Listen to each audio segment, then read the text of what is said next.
Chapter 459. Though it may be expected or surprising, Keshe did not immediately begin his work. The reason being it was only a short time before Nathan Zuckerman would return.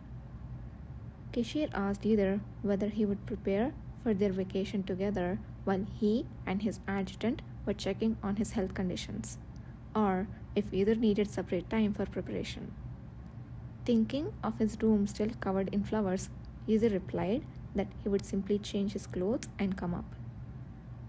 The path back to his quarters, following the central staircase leading from the commander's room, felt unusually light and peaceful.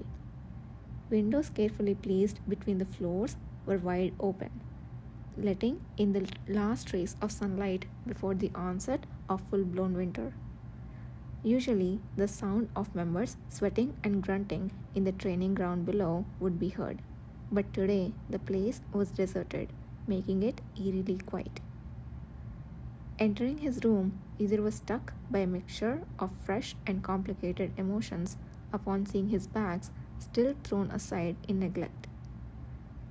The question Keshe had asked just before leaving the dressing room resurfaced in his mind. Time for preparation.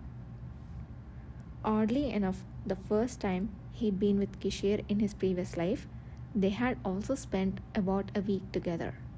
And this time, around their vacation, was also a week long. However, in his previous life, there had been no opportunity for any kind of preparation. It had been an accident, and like most accidents, it had been abrupt from beginning to end. Almost all the time I spent with Kishir felt that way too. Every subsequent intimate encounter with Kishir had almost been rushed and unsettling. Neither the beginning nor the end could be adjusted by his will. But today he had the opportunity to prepare. According to either Ailes' will, freely and without restriction. The newfound freedom felt strangely uncomfortable. It was even bizarre to him. I did say I'd just change clothes and come up, but should I prepare something more? Although he had no interest in sexual matters, he knew from tales in his previous life that various preparations could be quite necessary before two people become intimate. Yet a rebellious voice inside him also questioned the necessity of such preparations, asserting that whatever was going to happen would happen regardless. When Kishir was in sight, everything seemed perfectly fine, but the moment he was out of the view, Either felt awkward, like a clumsy kid. He sighed softly. I'm not a child, not at this age. I should stop doing foolish things. To clear his thoughts, he made a sweeping gesture with his hand, summoning a gust of wind. It neatly gathered the flowers that covered the floor, leaving the furniture and other items untouched. Moments later, they floated into beautiful arrangements. The bouquet, large enough to be a challenge for an adult man to hold, was carefully divided into vases and cups that Kana had left, or that Ever had once gifted him. However, even after stuffing all available places with flowers, an excessive pile remained, creating small mountains on the tables and chairs. I will have to think more about what to do with the leftovers. Once the room was clean, it finally felt like he had truly returned to his own quarters. Either took off his outer garment and gloves and pulled out fresh clothes hanging cleanly washed in his closet. Just as he was about to change, his motion hesitated for a moment over the gloves he had set aside. Just before leaving the dressing room, a memory suddenly surfaced. Kishir's lips had lightly touched the tip of Either's gloved finger as if to say he would miss him. Either hesitated for a moment, then slowly lifted his black glove. He pressed his lips to the second knuckle of the finger Kishir had kissed and inhaled deeply. Though he had told Kishir not to restrain himself, ironically, Yether had been holding back an intense heat that now surged from his fingertips and flowed unabated throughout his body. His downcast eyes were quiet, gazing into an unknowable distance. There was a polite double knock on the commander's room door. It was a sound that let you know right away who the person was knocking on without any introduction. Before the calm and poised knock could sound again, a knock so much like its owner, Kishir opened the door and pulled Yether inside. As Yether's lips parted as if to call out to him, Kishir quickly drew him into a kiss. For a moment, his body hesitated, but soon it began to respond slowly. Though they had only been apart briefly while Yether stepped out to his quarters, the thirst for touch felt incredibly overdue. As Yether's head nearly touched the door, Kishir pulled away, swallowing his regret. He looked up at Yether, his intense eyes momentarily flickering faintly. It was an astonishing, heart-stirring sight. Even though you said you were just changing clothes, you have taken a bath as well. Your hair is still wet. He decided not to mention that this sight, although frequently seen in the West, felt somewhat more special here. The same could be said to you, Commander. I actually prepared my bath for you to use. I had a small hope that you might indulge me. That's... Usually talkative, Yether's lips stayed shut. Kishir quietly observed this moment when Yether's pale lips twisted and their color drained away, as fascinating, as precious as a mirage. It was unclear whether Yether knew how much Kishir enjoyed these fleeting reactions when he felt flustered. Now, what will your response be? Isn't there more than just this opportunity to use it? His expression seemed ignorant of how to make promises for the future, yet his words clearly implied an awareness of how they would be spending the next week.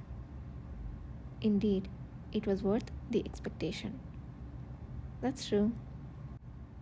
Smiling, Kishir took Yether's hand and led him down the hallway deeper into the office. The realization that this was the first time he was entering this usually solitary path with someone else struck him anew. As they walked as casually as he was dancing, Kishir lifted a slender glass from a decorative table at waist height.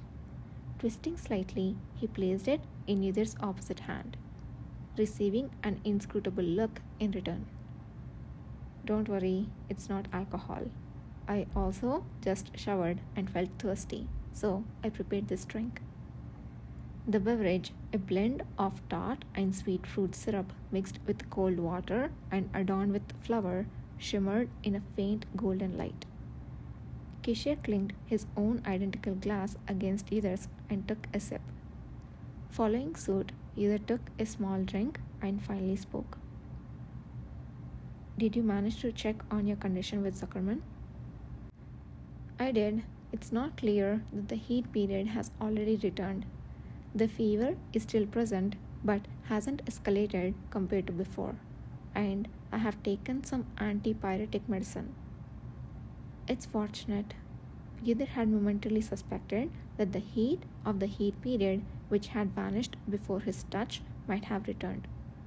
Judging by the fact that the overwhelming warmth hadn't come back yet, it seemed that wasn't the case. However, he was indeed responding faster than usual to the one next to him. Normally, Kishir would have suppressed his body heat with willpower at this point, but given their prior agreement, it was difficult. Kishir changed the subject.